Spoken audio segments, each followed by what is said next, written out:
Guys, we need to have a serious talk, and I think we can all guess what I'm going to talk about. That's right. It's the Death Star rumors, y'all.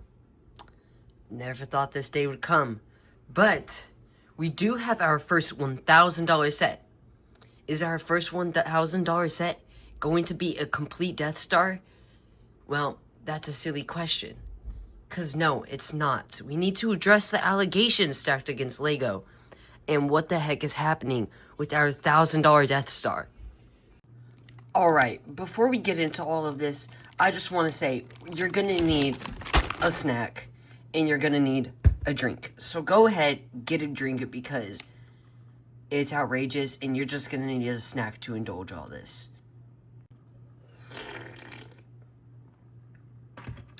Alright, y'all. With all of that being said, it's time we get into some of the things we need to talk about. First thing I wanted to talk about was the Death Star not being fully complete. This is something completely outrageous given the fact it's $1,000. Don't get me wrong, it's not even a half semicircle, y'all. It is literally a aisle. It's in like a single lane of stuff. It's a diorama set, in fact. $1,000 and we're getting a diorama set. The last Death Star we got, as y'all just saw, $500, full sphere. I think it's got around 16 rooms in it. I wanted to say it had 32 minifigs. Don't quote me on any of this. But fantastic set. We couldn't have a single complaint about it. But here we are, getting something 2 times the price. Yet it looks like half, even a quarter of the value. The only thing supporting it is the minifig selection. And I'll pop up a couple of pictures of all the minifigs. And then once we get into more about the set, I'll pop up pictures of that too. But I don't want to repeat everything that everybody is saying. I want to talk about how we, as a community, have seen incredible sets come and go. Yet, how is LEGO able to get away with prices like this during this current wave of LEGOs? We've seen an MMT go for, I think it's $150. And a set that we all wanted with the Galactic Marines ended up changing to a turbo tank. Once again, just these crazy situations where we never thought this stuff would happen. Yet, here we are in the big 2.5 seeing stuff like this. I even pushed this video before one of the other videos I was working on to address some of this stuff. Alright, before I show y'all the official, oh my goodness, the official pictures of this set, I wanted to show y'all how I designed this set, exactly how LEGO designed it, in approximately 10 seconds. Alright, so basically we've got the front right here with all of the rooms in it, right? Absolutely looks fantastic. Can't y'all tell? Absolute $1,000 set right here. Okay, and then we've got the back here. I'm not even completely sure it has the laser, but I put that just in case because it's been probably a couple hours since I've seen the pictures. But yeah, this is what the back looks like, just in case anyone was wondering. Very, very cool. Definitely worth $1,000. Look at the detail. Look at the detail. All right, and then yeah, once again we've got this, and then these little boxes are all rooms, by the way.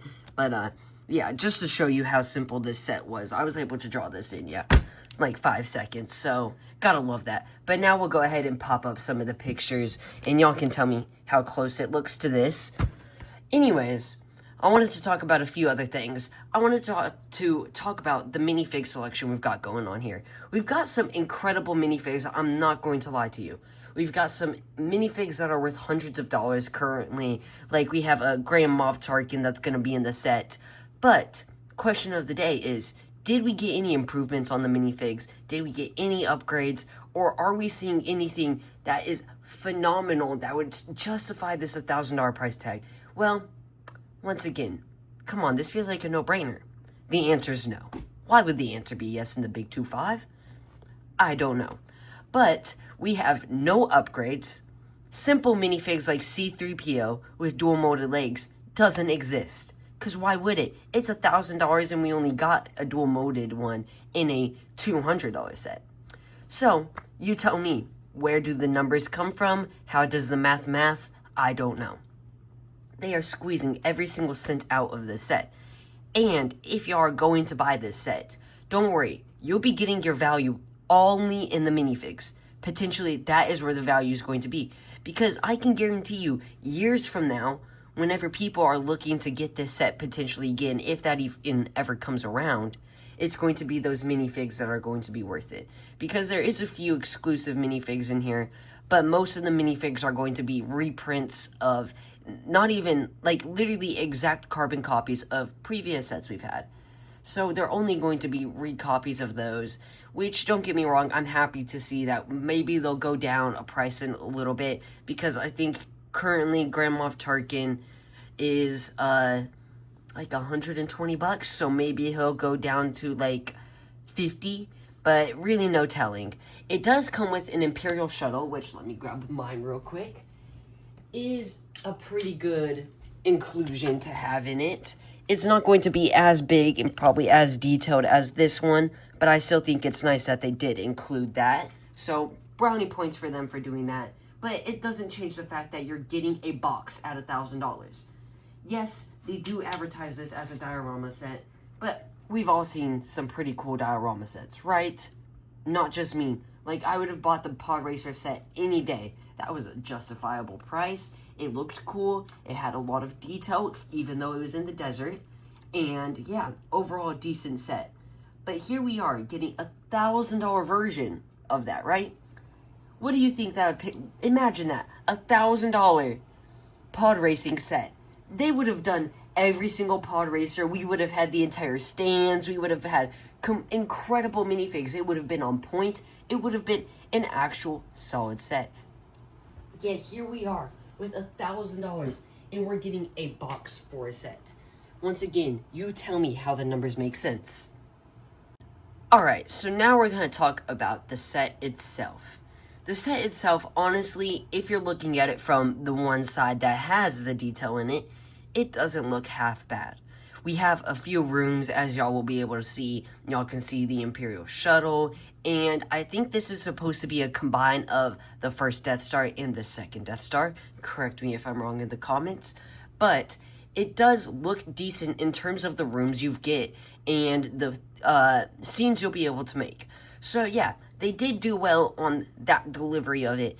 But once you see the backside of this, at least from what we've seen, the set is, even if you look at it from the side, the, like, I don't know, the laser is going to stick out like a sore thumb.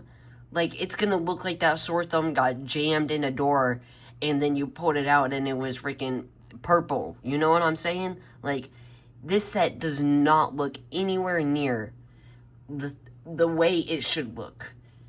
It does look fantastic in terms of the rooms you're going to get, but it just does not meet the $1,000 price tag we're paying for this and the things that we expected to see with what LEGO has put out in the past couple years, where we've gotten 501st battle packs which have met incredible feats. Like, everybody was all over that set. Solid price, solid minifigs, solid builds. But here we are, once again, in the big 2.5, and we get a $1,000 Death Star, which is it's a monumental. This is monumental that we have gotten this far. Because previously, the most expensive set, I want to say, was $800. And that set flew off shelves also. People loved the Millennium Falcon. But here we are, where it sounds like very few people, if anybody, is going to buy that $1,000 Death Star. So anyways, I don't want to talk too much bad about it anymore. If y'all do want to get the set, no shame. It does look decent. It's got a solid minifig selection, but it's not my cup of tea. I would definitely recommend buying it if you want the minifigs and if you're looking for a solid display piece. But without further ado, we'll wrap this video up. If y'all do enjoy and want to see more by me, subscribe, comment what you think about the set below, and check out me on Whatnot under Imperial Collectors 2. And yeah, I will see y'all later. Bye.